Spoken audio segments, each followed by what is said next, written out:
Guys एक बार फिर से स्वागत है आपके अपने इस YouTube चैनल में। तो दोस्तों आज हम लोग बात करने वाले हैं फार्माकोग्नोसी के अंतर्गत जो प्रीवियस ईयर फर्स्ट ईयर का जो क्वेश्चन पेपर है उसके अंतर्गत पूछा गया क्वेश्चन है वो, जो कि खास तौर से हमारे सेक्शन 2 यदि पेपर आप देखेंगे लास्ट ईयर का एंड सेमेस्टर का, तो उसमें पूछा गया कि डिफाइन क्रूड ड्रग्स, इसके साथ ही साथ फार्माकोलॉजिकल जो क्लासिफिकेशन है उसके क्या मेरिट्स हैं और डीमेरिट्स हैं, इनके बारे में बेसिकली पूछा गया था। तो उस क्वेश्चन को आज हम लोग आप सबके सामने रखेंगे, डिस्कस करेंगे। तो सबसे पहले दोस्तों हम लोग बात करते हैं कि क्रूड ड्रग्स की। आखिर क्रूड ड्रग्स होते क्या हैं? तो सिंपली यदि हम लोग कहें तो क्रूड ड्रग्स क्या है? हमारे रॉ मटेरियल है, और ये रॉ मटेरियल हमें कहाँ से मिलते हैं? ऑब्टेन कहाँ से होते हैं?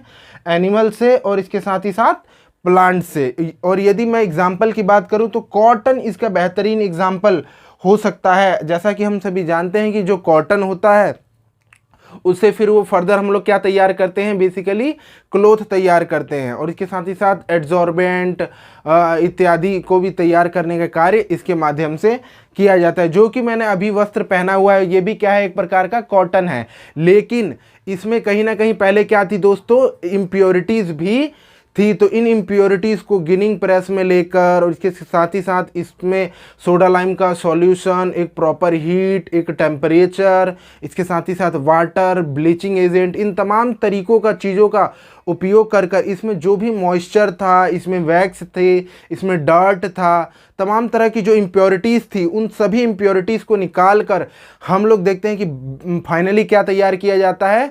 एक सीट तैयार की जाती है, या यूं कहें कॉटन तैयार किया जाता है, जो कि कहीं ना कहीं पहले क्या था? एक रॉ मटेरियल था, और उसको फिर उसमें फिनिशिंग कर कर उसकी इम्प्योरिटीज़ को हटाकर फिर हम फाइनली उसे क्या तैयार कर लेते हैं? हमारे ये आप देख सकते हैं कि जो मैंने ये वस्त्र पहना है वो कॉटन का है और कॉटन से बना हुआ है, लेकिन अब ये क्या है? हमारा फाइनल मटेरियल है। लेकिन ये बना किससे? हमारे कॉटन से, जो कि कॉटन भी पहले क्या था? एक तरह का रॉ मटेरियल था जिसमें इम्प्योरिटीज़ थी।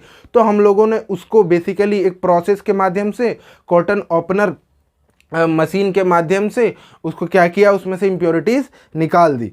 तो इस तरीके से बेसिकली यहाँ पर मतलब क्या है हमारे क्रूड ड्रग का। और यदि मैं बात करूँ, इसमें खास तौर से यह पूछा गया कि फार्माकोलॉजिकल जो क्लासिफिकेशन है, जो मेथड है, उसके अंतर्गत मेरिट और डीमेरिट क्या थे। तो मैं यदि बात करूं सबसे पहले कि इसके मेरिट और डीमेरिट क्या थे, तो आपको फार्माकोलॉजिकल से ये चीज़ याद आनी चाहिए कि जब भी फार्माकोलॉजिकल की बात होगी तो यहाँ पर हम लोग क्रूड ड्रग का बेसिकली क्लासिफिकेशन किसके बेस पे करेंगे? उसके थेरापेटिक एक्शन के बेस पे।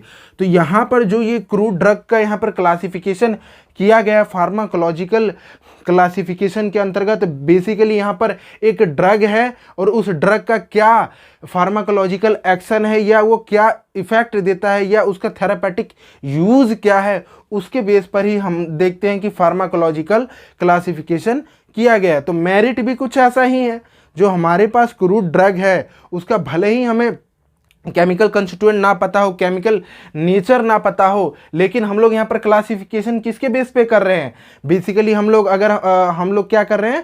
थेरापेटिक एक्शन उस ड्रग का क्या है उसके बेस पर बेसिकली हम लोग यहाँ पर क्लासिफिकेशन कर रहे हैं।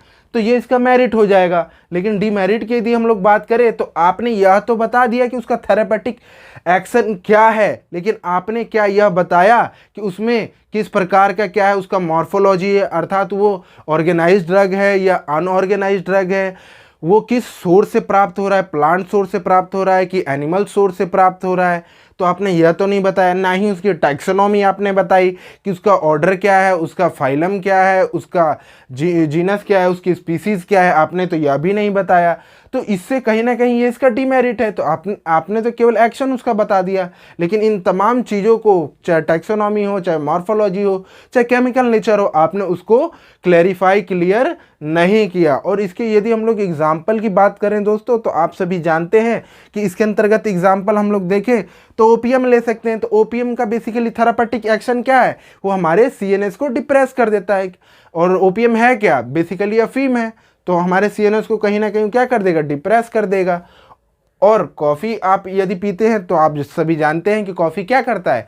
हमारे दिमाग को जागरूक रखने का कार्य, सीएनएस को स्टिमुलेट करने का कार्य बेसिकली क्या करता है? कॉफ़ी करता है। और अंतिम में दोस्तों यदि मैं बात करूं क्लासिफिकेशन की, तो उस क्लासिफिकेशन को आप देखेंगे कि यहाँ पर alphabetical, morphological, taxonomical, chemical, pharmacological, chemotaxonomical लिखा हुआ है क्लासिफिकेशन। अगर आप इसको याद रखना चाहें तो आप मेरे इस ट्रिक से भी याद रख सकते हैं, ATM PCC। सपोज़ मैं ATM में गया और ATM में जाने के बाद मैं यह पाता हूँ कि वहाँ पर कुछ ना कुछ मुझे ऐसा दिखा कि मशीन टूटा हुआ है, या उसमें मशीन से किसी प्रकार की छेड़खानी हुई है, या उस मशीन को तोड़कर उससे पैसे लूट लिए गए हैं। तो हम लोग इसको इस तरीके से समझ सकते हैं कि ATM में मैं गया और वहाँ PCC मुझे करना पड़ा, पुलिस क्लियरेंस सर्टिफिकेट या पुलिस कंप्लेंट मुझे बेसिकली करना पड़ा। तो ए से बेसिकली क्या होगा यहाँ पर, ए से अल्फ़ाबेटिकल क्लासिफिकेशन, T से टैक्सोनॉमिकल क्लासिफिकेशन, M से मॉर्फोलॉजिकल क्लासिफिकेशन, P से फार्माकोलॉजिकल क्लासिफिकेशन, C से केमिकल क्लासिफिकेशन, और C से अगले C से क्या होगा, कीमोटैक्सोनॉमिकल क्लासिफिकेशन। तो ये था तमाम डिस्कशन जो कि प्रीवियस ईयर क्वेश्चन जो पूछा गया क्रूड ड्रग से रिलेटेड वो था। तो आपको यह वीडियो कैसी लगी आप ज़रूर बताएं। थैंक यू, धन्यवाद।